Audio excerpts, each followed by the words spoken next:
Remember when it was bad for local media to convey coordinated messages over the airwaves? You know, like when Sinclair Media asked local anchors at their stations to read the same promo script to describe their newscasts.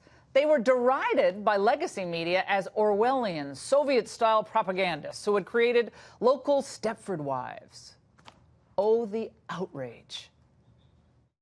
You get the idea there, what's going on. All these anchors and all these markets are required to read this script. It's attacking fake news. If you are centralizing a political message to however many, more than 200 stations, I think it'll be if they get the FCC approval for this, to 200 stations, you have one of the great political messaging machines in the world. So it was an abuse of the media for Sinclair to air these homogenized promos in local markets. But when the legacy media coordinate messages across local markets, it's apparently no problem at all. Tomorrow, over 350 papers organized by the Boston Globe will print coordinated editorials to denounce the president for his fake news comments and media trash talk. Sounds like one of the great political messaging machines in the entire world, if you ask me.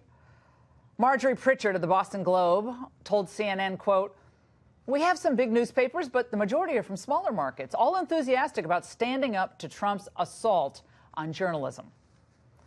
What we are witnessing is the full-on politicization of the media.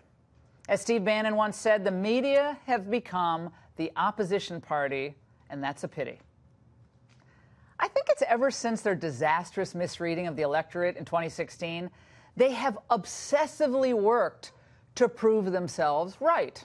In other words, on just about every issue, they paint the most insidious portrait possible of the president in order that later on they can say, "See, we told you so, we were right." I think it's also utterly predictable. The better the economy gets, the more confident the American people are about their future, the more frantic the Never Trump press becomes. It's a perverse, inverse relationship.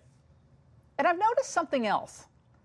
The more popular Trump becomes among African Americans, his numbers are as high as 36%, according to Rasmussen, the more desperate the scribblers are to tar him as racist. And of course, they throw in xenophobic and misogynist for good measure.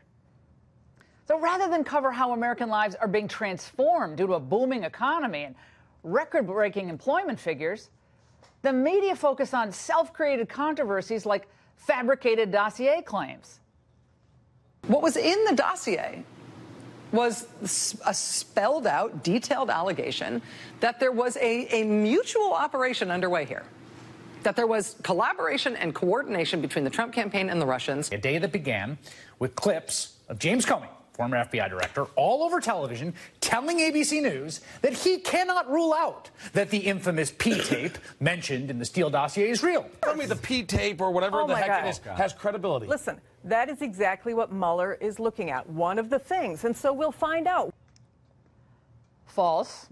And one of my personal faves that the media obsessed on, the breathless Melania is MIA speculation.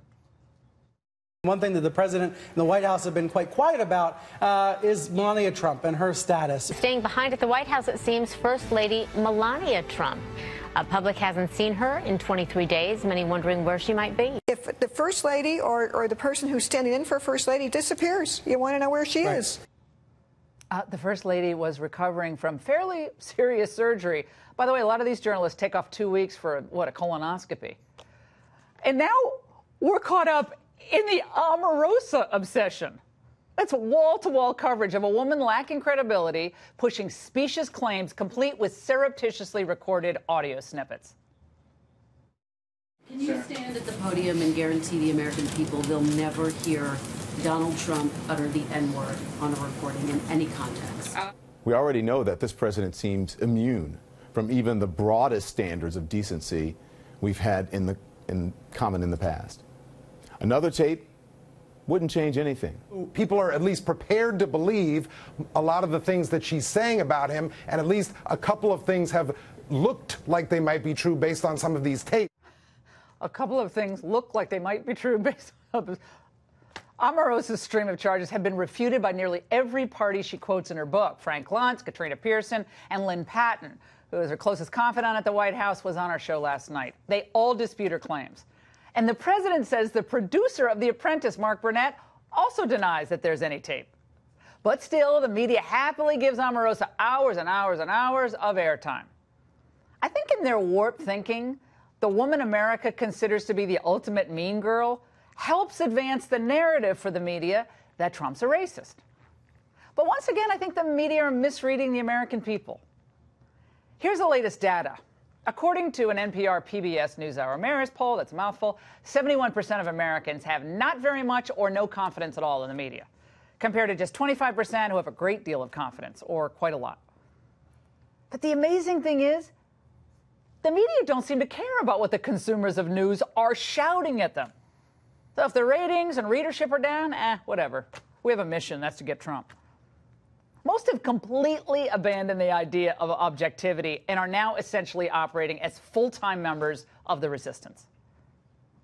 So now that we've established all that, what lessons can the White House take from all of this? I realize it's tempting to swing at every pitch. But let's be real here. As Trump proved in the election, the media just aren't that influential anymore. So the president needn't feel like he has to respond to their every utterance, regardless of how vicious it is.